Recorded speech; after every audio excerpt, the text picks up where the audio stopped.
promised you a video strategy session of what I'd be thinking about that'd be around an hour long, and we're doing this video in one of my war rooms. Mario, if you can kind of show what this looks like. Go all the way around. This is kind of how we come up with a lot of our ideas and strategies. And I'm going to talk about a few different things. I have 4 different quadrants and charts that we're going to be talking about. And when I go through this chart, the reason why I'm doing this with you is because here's what I'd be thinking about building my business today. You see, when we were doing a mentoring call, I do a monthly private webinar with CEOs around the world, and we'll have around 70, 80 different CEOs and founders and entrepreneurs from Australia, Sweden, Croatia, Asia, Philippines, and we'll talk about different things, and they'll ask me questions and we'll process this together. It's an hour and a half, and I'll go 5 minutes with you and I. Let's just say we'll do a Q&A. You're on a phone, you're on a Zoom, I'm looking at you, you're looking at me. We're going through it. One of the guys asked me a question. He says, Patrick, what new industries do you think are going to pop up, and what's going to happen with some of these new industries, and what should we be looking at as far as the next businesses to get involved in? And I said to him, I said, I don't think of it that way. He says, how do you look at it? I said, here's how I look at it. The game of baseball, the size of the ball is the same it was today as it was a year ago, as it was 10 years ago, 20 years ago, 40 years ago, 50 years ago. It's a baseball. A baseball's a baseball. A baseball bat, you have a choice of using a 36, which is what Mickey Mantle used back in 1950s. You can use a 34, a 33, but you decide the weight of the bat you want to use, the size of the bat. Maybe you're a big guy, you want a big bat, you want a small bat. It's up to you what kind of a hitter you are. The field, some is grass, some is turf, some is stadiums closed, some is open. Some have a big fence on the left field, some have short left field home runs, some have short right field home runs. So if the short right field, you gotta, go and recruit left-handed hitters because they're gonna hit more here. Some have real long, center field. Some have big walls like Fenway, but it's a baseball stadium. The rules are pretty much the same. Sometimes they change collective bargaining agreement and all those kinds of things that change in sports. But here's what's changed with baseball. 60 years ago, if you were a pitcher, the average pitcher would pitch the entire game. It's 9 innings. And the average pitcher would pitch somewhere around 100 pitches, 100, 120, 130 pitches is what they would pitch. Some say 90, some say 130, but you're pitching around that many depending on how many outs you get. But you're pitching the entire game.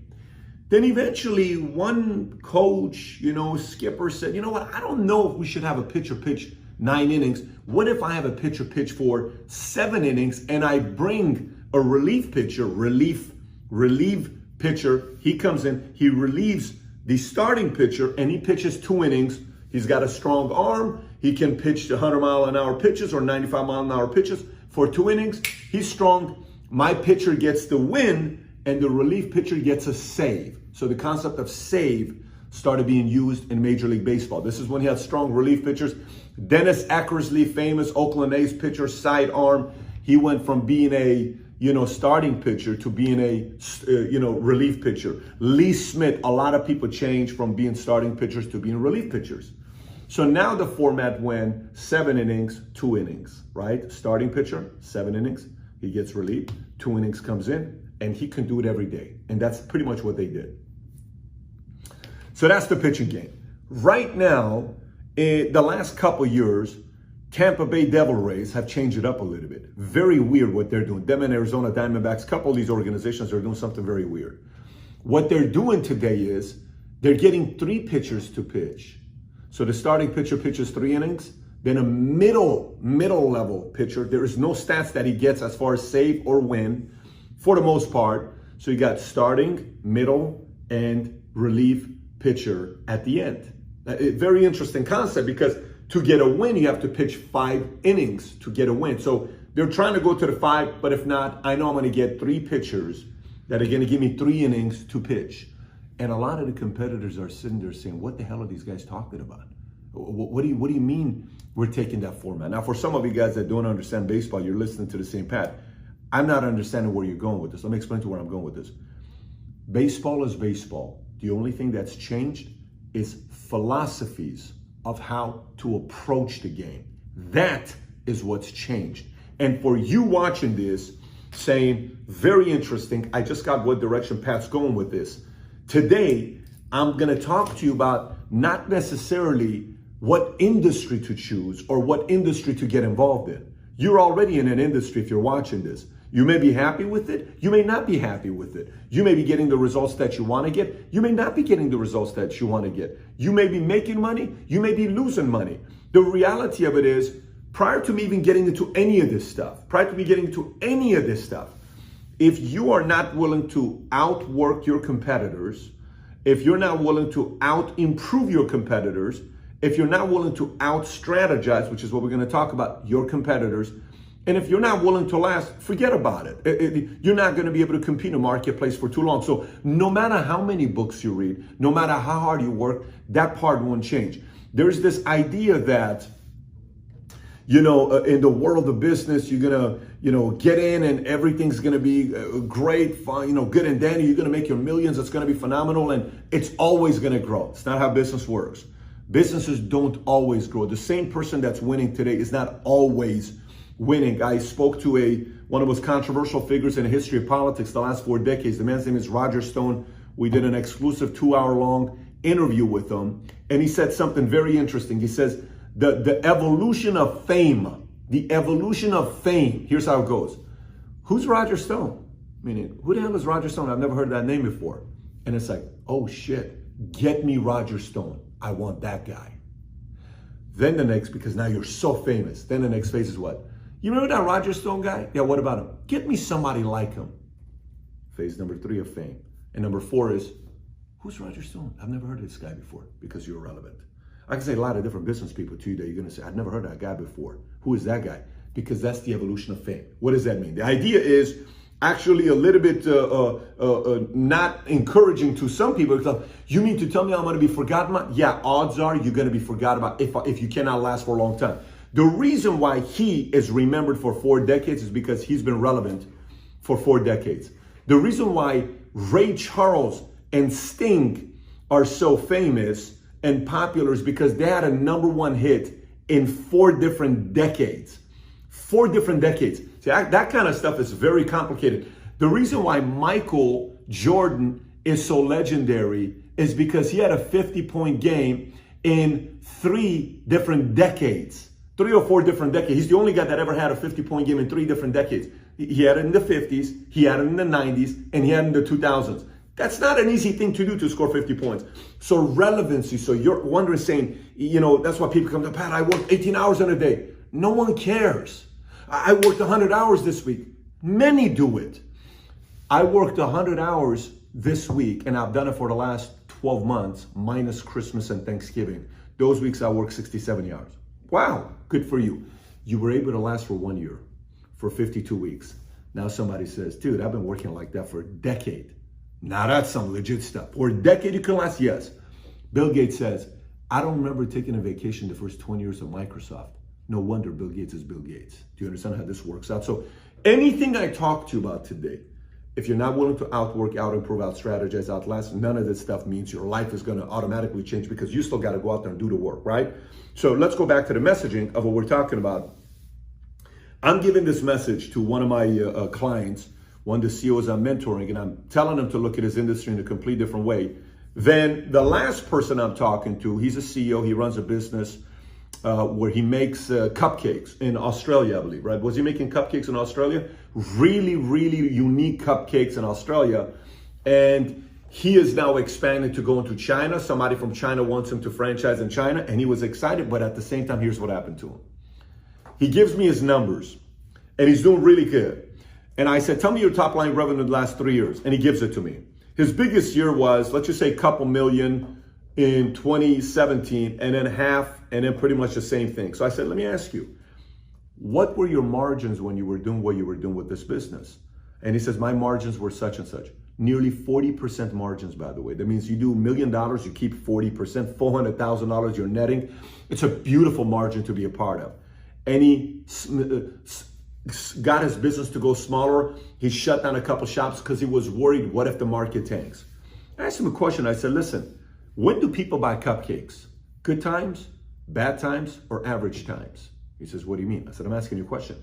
When do people buy cupcakes? Good times, bad times, or average times? He says, I don't think I understand the question. I said, when do people like eating cupcakes? Does the relevancy of the market matter when people buy cupcakes? He says, no.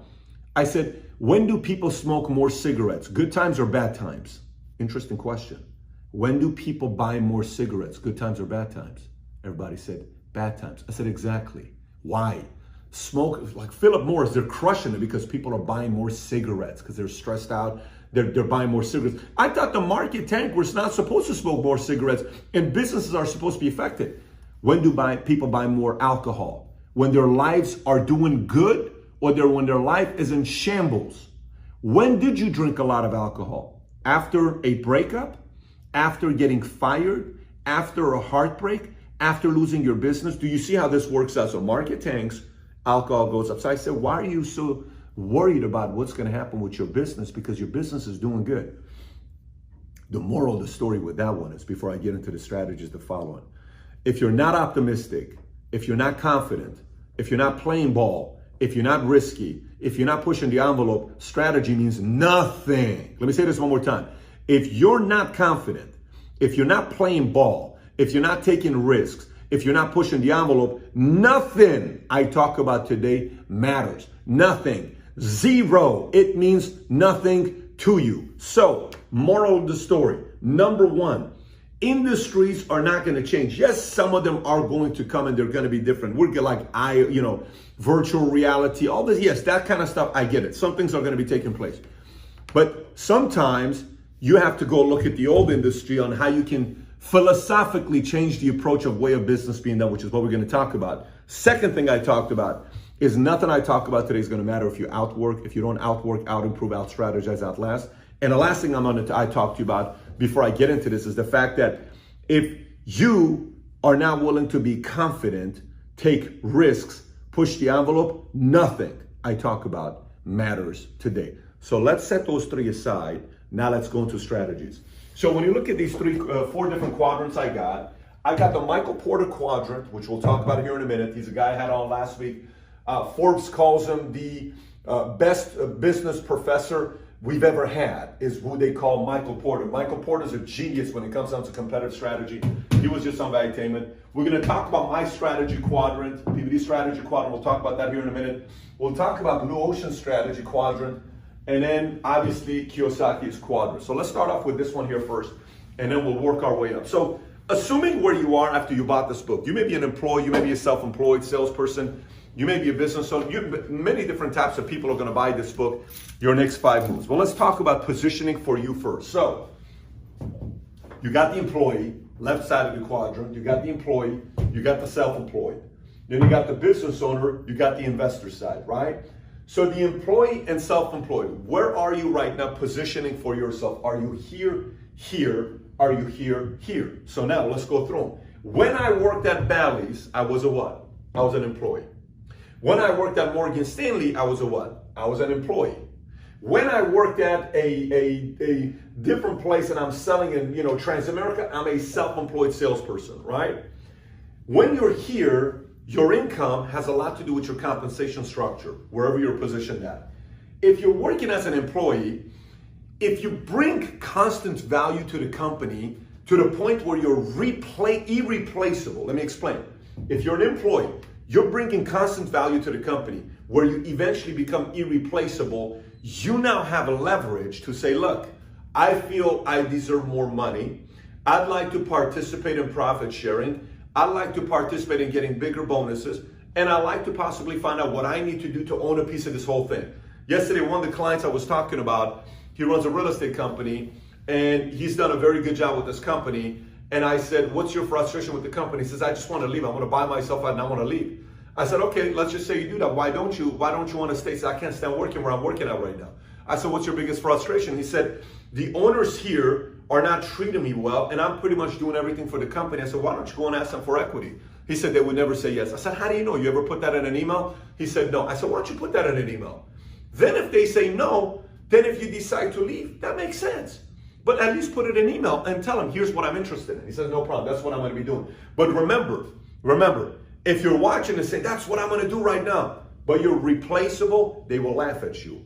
It's a very important concept right there. You can't just say, you better give me equity or else. They're gonna say, you're fired. So know that there's a risk that if you haven't yet brought that kind of value in, you don't have the moral authority to ask for that. The marketplace works in the following way. If I go to a nightclub, I'm 21 years old. I looked at it very well. I went into the nightclub. Everybody's looking at what? All the girls, right? Sometimes you don't have to look at all the girls. Sometimes you have to look at all the men first. Why? Because I'm looking at what I'm competing with. I don't know if you understand what I'm saying. I'm going to a nightclub and I'm walking around, I'm like, all right, let me see what's going on over here. Oh, shoot, that guy's good looking. He's got muscles. Look at that guy's arms. Okay, that guy's good looking, but he's with his girl, which is good. He's already got a girl. There's my competition, okay? Then if I'm looking at that guy's my competition, there's 5 girls I like. I'm seeing which one of them is the best one and working my way down, okay? So the best looking one, if he likes her and I like her, then it's a toss-up. But if he gets her, I'm getting the second best one. If I get her, he's getting the second best one. But the moment you walk in, what you offer dictates what you get. What do you offer? Looks, good looking face. Are you a good dancer? Are you tall? Are you muscular? Do you have money? Did you drive in with the right car? Do you know the owner of the club? Do you know some of the girls that are dancing? Do the bartenders take care of you because you've taken care of them before? Are people looking at you saying, man, this guy's connected? What is your argument for women to say, man, I like that guy? What is it, right? Same exact thing with being an employee. When you walk into a company, people are going to know if you offer certain benefits or not for you to be able to ask for that. Self-employed, I see a lot of self-employed people that, the challenge with self-employed people who are typically, I'm a realtor, okay? I sell, I make money. Nobody tells me what to do. I'm an insurance agent. No one tells me what to do because I'm self-employed. I'm an independent contractor. The challenge with independent contractors is one thing. You know what it is? They hate one thing. What do you think they hate? They hate accountability. They cannot stand accountability. What do I mean by accountability? Because the difference between here and here is accountability. Here, you don't have to show up to work every day. Here, you can show up at 10 o'clock if you want to. Here, you can leave at 1 o'clock and go golf if you want to. You cannot do that here. You cannot do that here. The benefit is you can do that here, you cannot do that here, but you cannot do that here. There's a big difference because the difference between this side and this side is what? Accountability and risk. Accountability and risk. So you're self-employed, you're sitting there saying, well, I'm self-employed, you know, I want to be able to go out there and do X, Y, Z.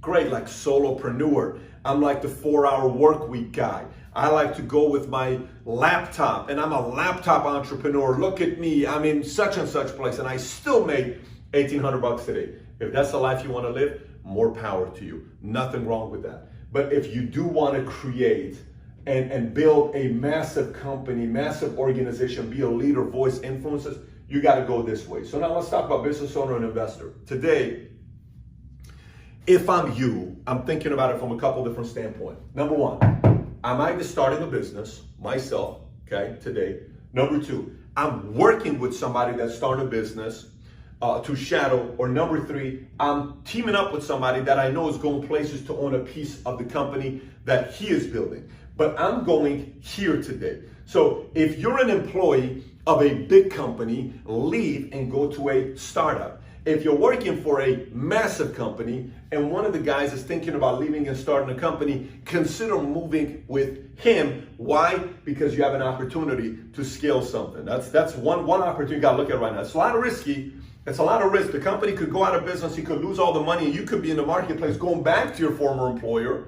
That could happen, but that's something that is a risk worth taking if you can tolerate that kind of risk. And then obviously, being an investor, that's where you want to be to create your wealth. And that's eventually what point you want to get into. You're buying investments. You have $25,000 here, $500,000 here, $200,000 here, $800,000 here. Like the guys that invested into our company, I'm going to have to cut these guys a nice, $30, $40 million check is what we're talking about. It's a nice payday.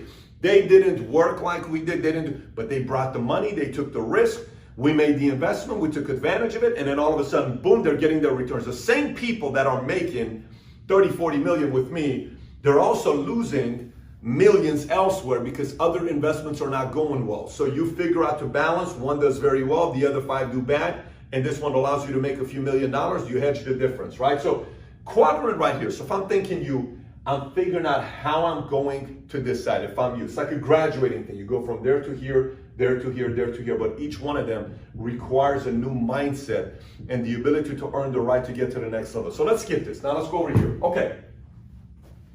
So now there's a few things we'll talk about that they all have to do with each other. Let's assume you already are running a business and you want to find a way right now after the pandemic to differentiate yourself. You're looking at all the different things that's going on. Airline industry, 96% they lost.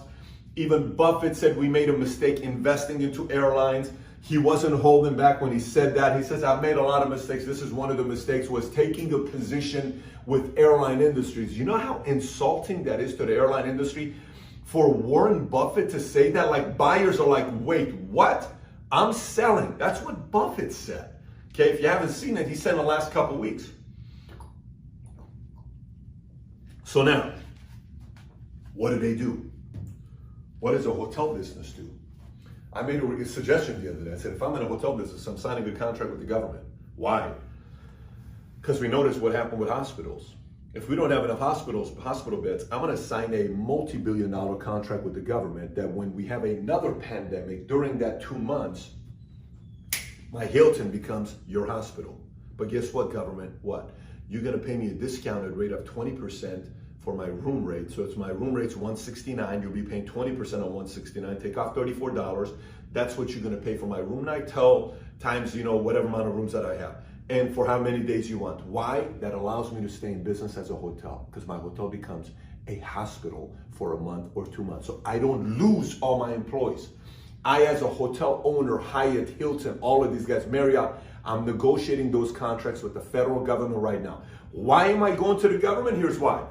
Because who chose to shut us down? I didn't choose to shut it down. The government forced us to shut it down. So guess what, government? If you want to force me to shut it down, work with me to allow my hotel to be your hospital temporarily. And at the end, when everything's over with, I want you to pay me $600,000 to clean the entire hotel as well, as part of the agreement that we're putting together to have you become our hospital. Okay, great. But if hotels don't think about that stuff, they're going to be in trouble, because there's going to be more pandemics. This will not be the last time we shut down. I guarantee you that the trend with the most vocal conservative Republican president during a pandemic when only one body had died, shuts down people coming in from China, and we end up shutting down the U.S. because some chart said 2 million people are going to die. If he ended up shutting down the economy and shutting down businesses, guess what? The most liberal Democratic president would be forced to do the same, because the other side's going to say, look, you don't even care about people. What if this happens? That liberal president has to be worried about, what if this thing does worse than Trump's? I will not be reelected. So the pandemic's going to be around. We're going to be shutting down many, many more times over the next 30, 40, 50 years. You as a business owner have to think about that. So now, what does that mean to you? The book Blue Ocean Strategy talks about 4 different things. If you want to create a unique opportunity that's different than your peers, you don't want to be in a red ocean. Red ocean is what? All the sharks are eating each other and they're stealing from each other. You give me your business, you give me your business, contract, business, client. And it's a red ocean because everybody's biting each other, right? You want to find a way to leave this place to a red ocean where you're the only shark and you go eat the food that you get to eat and let those guys eat each other up, and it's a bloody ocean. Over here is that. It's beautiful blue ocean, right? That's the whole idea of Blue Ocean Strategy. So how do you do it? You eliminate certain things you do with your business model. What do you mean eliminate? I don't know. If you're doing real estate, you eliminate a certain process. You eliminate a certain showing that you do. You eliminate whatever it is a part of doing real estate, you eliminate it, right? You reduce a certain side where your competition does a lot of this, you reduce it. What's reducing it? You reduce the ability to go through the steps. Like instead of doing 9 steps to getting a loan approved with our bank, it's really 6 steps. How can you guys do it in 6 steps? Because we reduced 3 of the steps. So reducing means eliminating a few steps and getting the process to be faster because it increases speed. So what can you eliminate today? What can you reduce today? What can you raise? They're not doing more of it for you to do more of it. So for me, like I'll give you my example. I'm in the financial industry. I'm a Series 7, 66, 31, 26 life, and I got all the crazy license. I can sell futures, commodities, mutual funds, money under management, variable annuities, life, I can sell all of that stuff, right? But when I'm at Morgan, I go to Trans, I get a taste of insurance and securities combined together. I saw how much regulation and broker-dealer got people in trouble because they were trying to learn how to sell mutual funds, life, and I said, forget it. We eliminated broker-dealer. With broker-dealer, you have to get every post, every video, everything approved on broker-dealer side. And I said, I'm not dealing with this. I'm not gonna do that. We eliminated that. What that did to us is my guys only needed one license, life and health. Instead of getting life and health plus Series 6, plus Series 63, plus Series 26 to manage your agents were Series 6 and 63. Okay, so just think about that these 3 licenses are now eliminated. Imagine how long it takes to take these licenses. They're all individually tougher than the life license. They're all individually tougher than the life license, right? Okay. So we eliminated this. Reduce, okay? We reduced the risk that we're taking and we reduced the amount of products we were selling. Why did I reduce the amount of products we were selling? Because people are trying to learn how to sell this product, that product, this product. It takes so long how to learn every product, how to overcome every objection, how to overcome.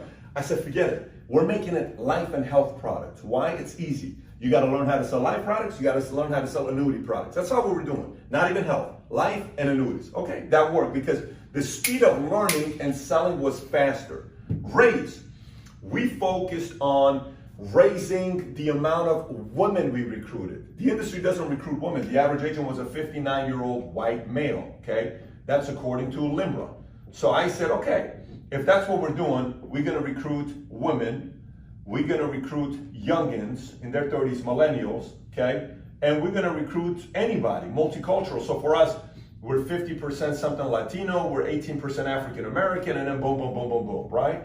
And if you come to a convention, the average agent is a 34-year-old Latina female. That's what the agent looks like right now in the company. So we raised this and we created a culture with social media. At the time when I started the company, the industry wasn't okay with you creating content. It was like, oh no, you can't do that, regulation, you gotta get it approved. We said, no, we're not doing that. You come here, we're gonna teach you how to create content. We're gonna teach you how to create social media. We're gonna create you how to get your voice out there because social media became the great equalizer where you can now go out there and be heard by others if your message is worthy of being heard. This is something you gotta be doing with your business. So now, so far we've talked about positioning of how you get paid, employee, self-employed, this business owner and investor. Then it's how to differentiate yourself today. Now I want to talk to you about the 5 forces of competition by Michael Porter. Or if you want to move around a little bit to come to this side so it's a little bit of direct angle so the audience can see it. By the way, make some noise for Mario. Mario's shoulders are incredible. He's doing a great job. How you feeling, by the way? You Good, okay? yeah, I'm fine. Good. It's the behind the scenes. It's a behind the scenes. Yeah, no, they're going to see this. Okay, all right, so let's go through this. All right, so 5 forces of competition. Michael Porter wrote a book called Competitive Strategy, How for You to Be Competitive in a Marketplace. And here's what he talked about. When you're doing this, whatever industry you're part of, you have to first look at your current competitors. You know, for me, it's a New York Life, let's just say when I'm starting, it's Transamerica, it's, you know, Farmers, State Farm, Primerica, any of these insurance guys that sell insurance, right, who are our current competitors. For you, it could be Coldwell Banker, Keller Williams, Remax, whatever, right? For you, it could be a digital media marketing agency. For you, it could be shoes, Nike, Adidas, Under Armour, it doesn't matter. Whatever industry you're trying to get into, cupcakes could be whoever's in there. So you write down the competition and who the biggest competitors are out there. Next, you look at threat of new competitors.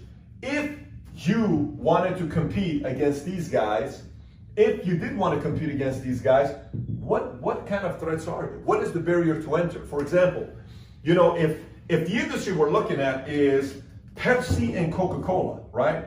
If we're looking at Pepsi and Coca-Cola, when is the last time somebody gave a run for their money on Coke drinks? For example, do you guys remember RC Cola? I don't know if you remember the blue, bottle, the blue, I actually loved RC. To me, I liked RC more than I like Coke. And you know, when you're poor, you know what RC is. If you weren't poor, you don't know what RC was. I loved RC. RC tried to compete. What happened? When's the last time you thought about RC? You haven't thought about RC for a while, right? So the idea of competing against Coca-Cola and Pepsi, threat of new competition, just every one bottling company, to create a bottling center to bottle your places, you need a minimum of $75 million per. So people are sitting there saying, I don't know if I want to compete directly with who? With Pepsi and Coca-Cola. Maybe I'm going to compete with an energy drink. Maybe I'm going to compete with vitamin water. Maybe I'm going to compete with orange juice. Maybe I'm going to compete with coconut juice.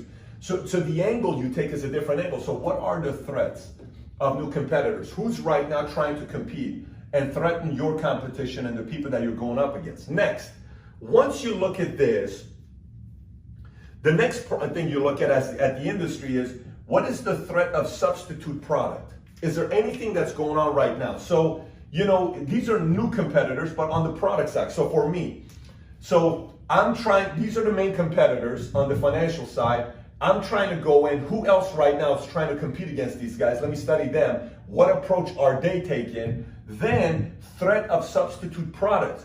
Are products in the insurance industry changing? Are products in sportswear changing? Are products in drinks changing? Are people wanting a different change? Is regulation changing products? Is the way real estate sold changing? Could something replace the current product you're selling? You have to be thinking about that, right? Because if you don't think about that, a new product comes out, you're screwed. Now, nobody even wants to buy your product because it's an old way of buying a product. There's a lot of products people don't buy today. Think about that. BlackBerry. When's the last time you bought a BlackBerry? When's the last time you bought a BlackBerry? See, BlackBerry was God at one point, right? And new threat, Apple is sitting there saying, we want to compete with phones. And at that time, you're kind of looking at saying, what if these guys, the Steve Jobs guys, talking about a computer on a phone? What are you talking about computer on a phone, okay? And he goes to Bob Iger from Disney, at that time was a CEO, and you know, Michael Eisner and Steve Jobs had a big falling out with Pixar because Michael Eisner didn't want to do the contract with Steve Jobs. So he said, I will never do business with Disney. But Bob Iger comes and he tries to kind of, you know, butter him up. And he says, hey, I'm the new CEO of Disney. I just wanted to call you, Steve, and tell you I'm the new CEO of Disney. You know what Steve Jobs said to him? Okay, good for you. What are you going to do? That's Steve Jobs, okay? But then eventually, Bob Iger and Steve Jobs, Bob says, I'd like to start a new relationship with you since I'm the new CEO. He says, well, everything settles on, let's talk. So he says, Steve comes to me and he shows me something I'd never seen before, a computer that's now a phone. I said, you gotta be kidding me. He says, I would like Disney to put all their movies on iTunes. That's what Steve Jobs does with Bob Iger. You know what happens? Boom. BlackBerry, toast. Dominating the market. Remember Nextel? Toast. Flip, walkie-talkie. When's the last time you wanted walkie-talkie? Think about it. When is the last time you said, oh, does your phone do a walkie-talkie? Hey, Mario. When's the last time you said that? Remember back in the days? When's the last time you thought about it? Over. No one cares today, right? No one. I'm looking at the iPhone right now that Mario's holding. You know what's always confusing? Which camera do you look at? How many freaking camera lenses? 1, 2, which one are you supposed to look at? You're supposed to look at this one or this one or this one or this hole or this hole. So you're like always looking at all the 5. You guys know what I'm talking about. Okay. So threat of a substitute product. What is that in your industry? Are you looking at that, right? So then you have suppliers, then you have buyers. Meaning, who are the suppliers that are producing products today you're going to buy from? Nike originally didn't create their own shoes. They were a supplier where they were a wholesaler selling other people's products. That's what Nike was. And then they became a supplier and then they took over the marketplace, right? And they started off with running and then they went into basketball. And if you go to Harvard, they do a famous case study at Harvard about Nike where no one in Nike used what? Soccer. No one in soccer used Nike shoes. It was always what? Puma, Adidas. It was never Nike. So then Nike does that famous commercial with, who was it? With Ronaldinho, yeah. Where he kicks the ball off the goalpost 3 times, it comes back to him. Do you remember that one commercial? Yeah. There's just one video. So the golden ball the golden boots, shoes comes out, and Ronaldinho throws the ball down, and you see boom, boom, boom, boom, and he walks to the goalpost, and it goes boom, kicks the ball off the goalpost, boom, off the goalpost. That video gets 35 million views. You know what happens? Boom! Nike is officially selling soccer shoes. How sick is that, right? Ain't that crazy? Because Nike wanted to know how to get in there. So the Evolution suppliers, who are the current suppliers? Who are the ones you want to be working with? What are they offering? Could there be new suppliers? Could things change in the product side when it comes down to suppliers? Then the last one is buyers. What kind of buyers are you going after? Are you going after the rich, high-end, middle, low? Who are you going after? Which one of the big dogs right now are they not touching one of these guys? Who are they not touching? Who are they not going after, right? So Kanye West just became a billionaire, right? His shoes that he sells, are they $50 shoes? Are they $100? But these are not Kanye West shoes, but are they $50 shoes? Are they $60 shoes? How much are his shoes? What are his shoes? You know how much you pay for Kanye West shoes? Yeezys, how much you pay for those shoes, Mario? What are they? $600, $1,000, $2,000? We just bought a couple pair. We spent a few $1,000s for a couple of our guys.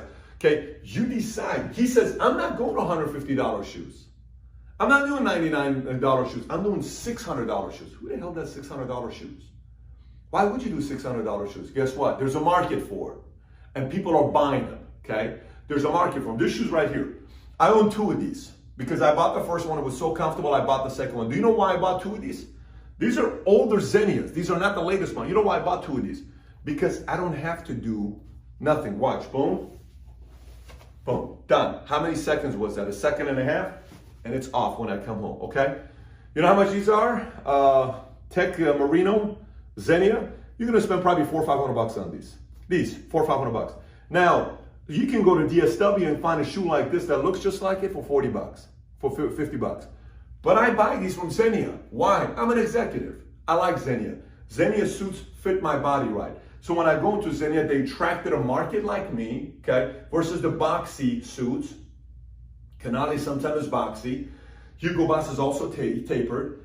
So I go and I bought the suits, I also buy this. What customer do you think they're going after? They're not going after lower middle, they're going after high.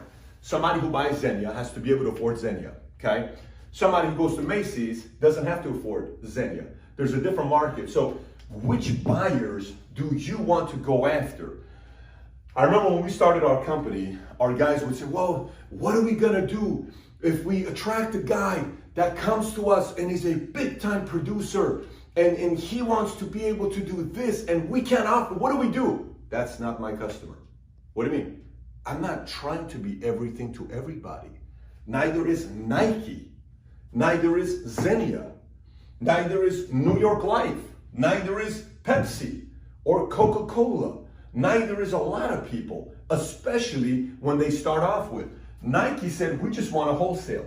Then they said, we want to create our own shoes. What kind of shoes do you want to create? Running shoes. We're going to focus on runners. Who do you want to go after? Runners. We'll go after basketball players.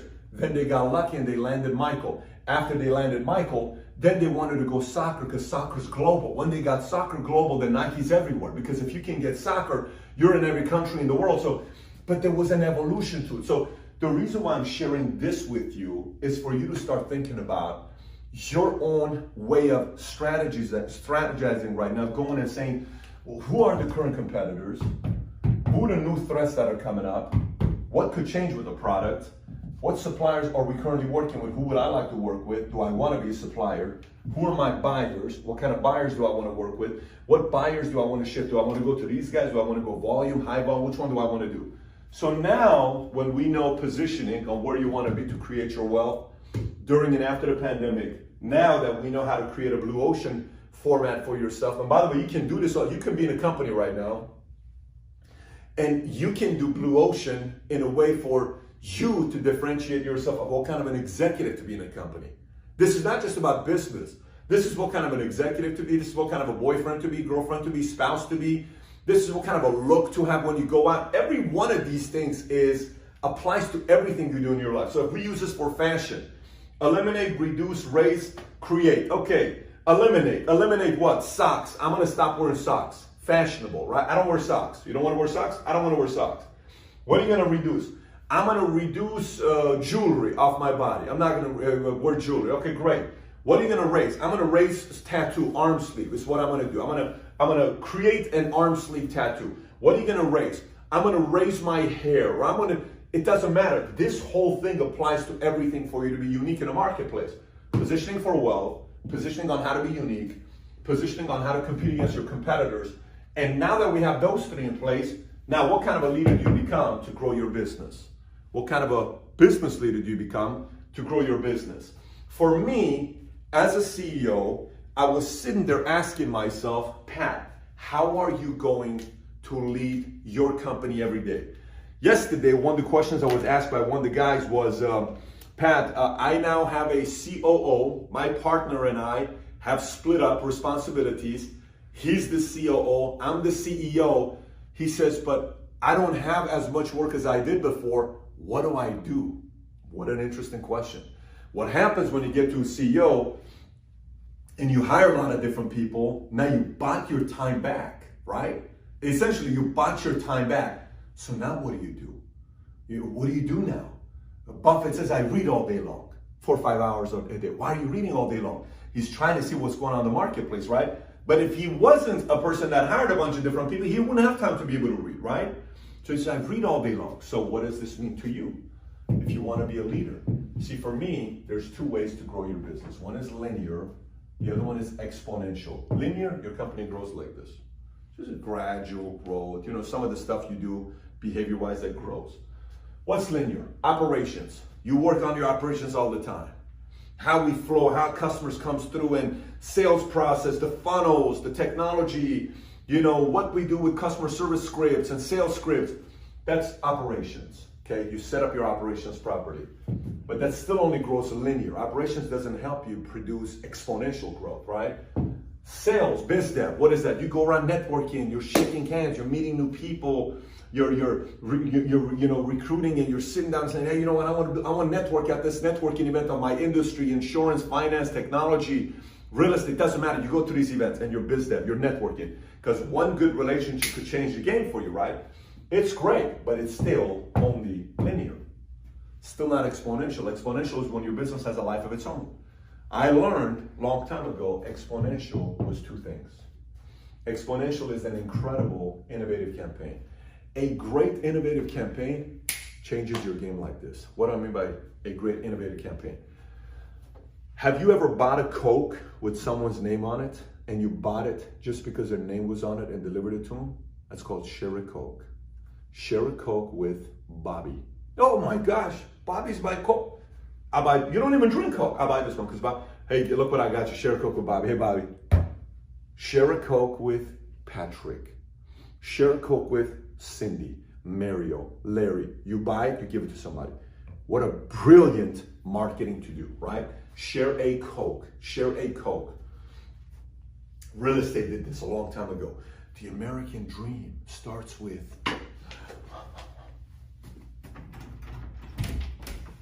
home ownership. Babe, we own our house now.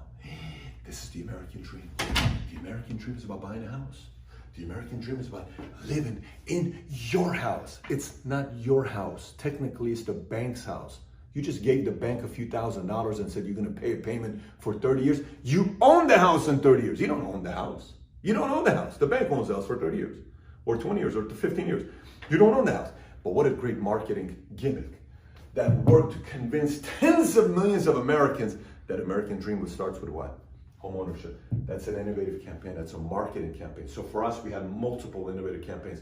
I changed our entire compensation structure 50 times. People were so furious. I changed it so often, but I would change it because I was trying to get to a spot where it worked. And eventually it clicked. So now I only make like 5-6 changes per year on the comp structure of what I'm doing, but that's an innovative campaign.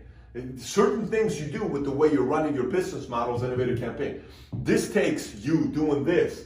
We sit here, let me show them this. We sit here and we said, okay, the Vault course, the Vault Academy, like right now, I'm shooting how many hours of Vault content? 15 to 20. 15 to 20 hours of Vault content, right, that I'm shooting, which will be going live to the people who register for the Vault only. They'll get it July 15th-ish, and then it'll go to the public later. But guess what it is? The live Vault conference that I put together in Dallas last year, this year was supposed to be in Miami before this whole coronavirus canceled everything.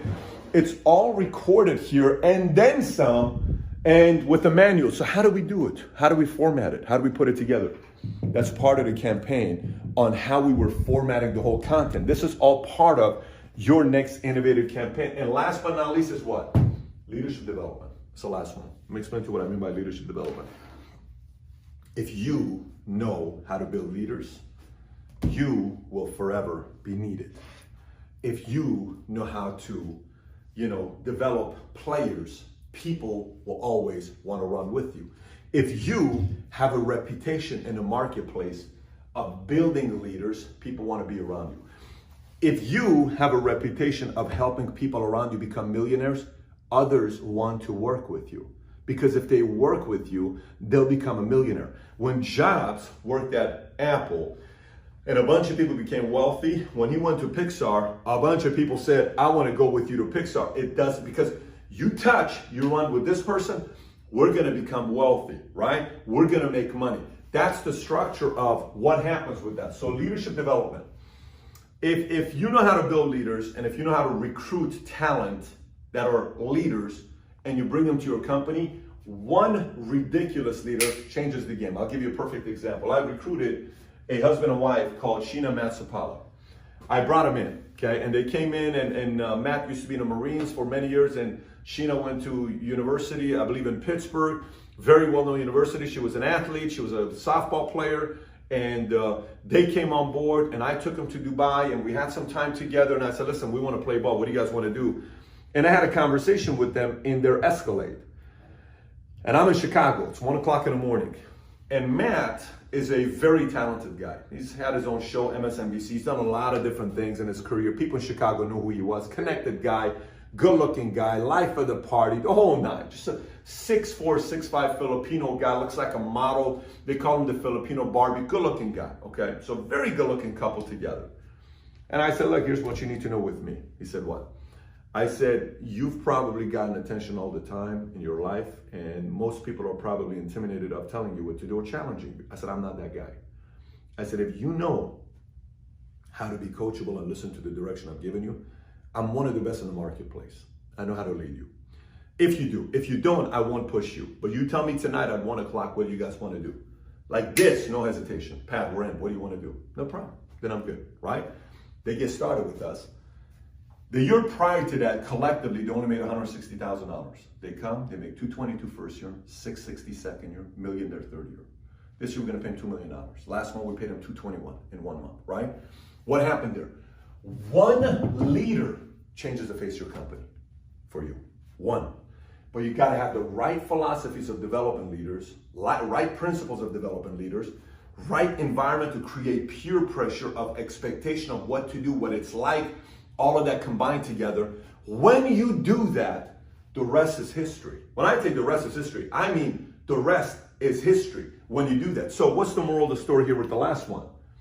These two, if you're able to do these two, you find the people that do these two, you spend some time thinking about these strategies, 2020 second half, I'm telling you 2020 second half can be the beginning of the greatest years of your life. It can be the beginning of the greatest years of your life.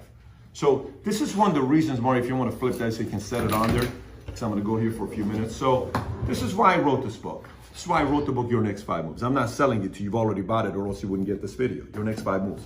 Look, I don't know why this happens every time there's a crisis. Every time there's a crisis, new leaders are born. It's just history. Every time there's a crisis, new leaders are born. Every single time.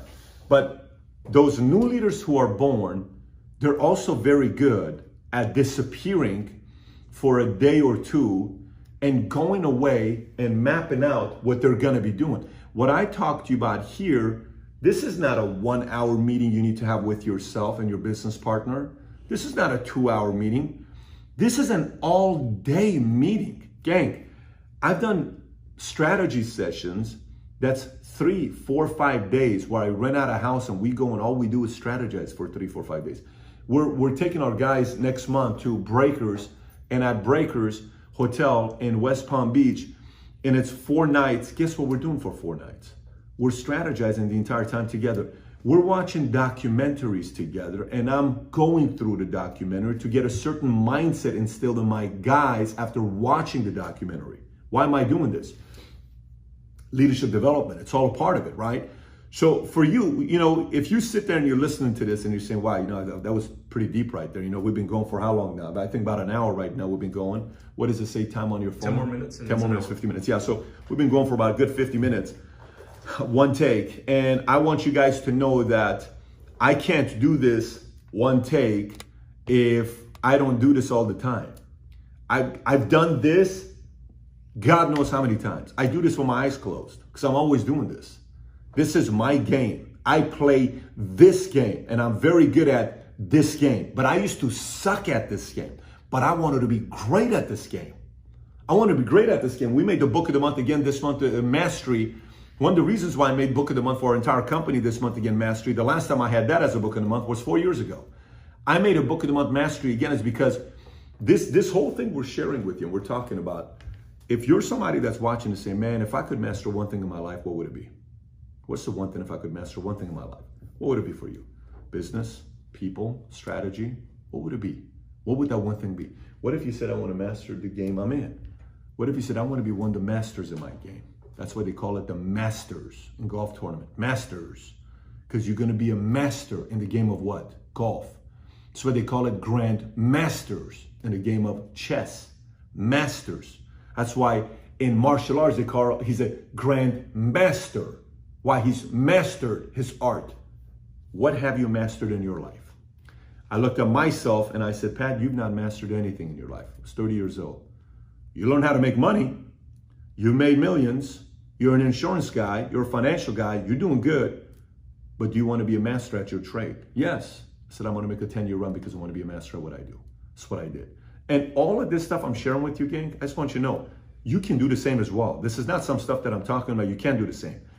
But it takes time away from everyone, the noise, turning this off and getting away from everybody with a couple different minds, with sticky pads, with markers, with pens, or with pen and a paper. This used to be pen and paper for me. I used to go to a restaurant called Rafi's Place, and the reason why I love restaurants that put papers on top is because I would write. I would always write and would say, man, Pat's always writing. They would always make fun of me at Rafi's Place. Man, Pat always comes here. By the time I was done eating, there's yogurt, food everywhere, but guess what there is? Bunch of things written on the board, on the paper with me, because it's all strategy. Today, if you watch this, after watching this, if you do nothing with it, this was a waste. Here's my suggestion to you. I suggest you watch this again, except watch this with your wife again, because you bought the 3 copies. Watch this with your business partner and sit there and say, damn, what do you think about this, babe? What do you think about this, man, if we're doing this business together? Can you imagine? Which category do we fall on out of these 4 quadrants? Where do we want to be with the Porter Force 5 Forces strategy or competition? How about the PBD strategy quadrant, or the Blue Ocean strategy, or the cash flow quadrant by Kiyosaki? Where do we want to go moving forward? The reason why I would be doing this if I was you is because I made this decision a long time ago and it changed my life. And we're playing ball today. And we're just getting warmed up. This is just the beginning of what we plan on doing. The movie continues. I was asked the other day by what do you call it? Robert Kiyosaki. He says, Patrick, when is this? You're a great story for somebody to write about you right now. Not Kiyosaki, Robert Greene, 40 Laws of Power, he was saying, because he was suggesting he wants to write something about me. I said, Robert, I still got a lot of living to do, man. Let me kind of do some more stuff, but maybe one day. Why am I saying this to you? Why not you? This is not about me. This video is not made for me. This is for you. I'm saying this so for you to say, why not me? Like, why not you? Why not you? Why not your last name? Why not your family's last name? Why not your legacy? Why not you?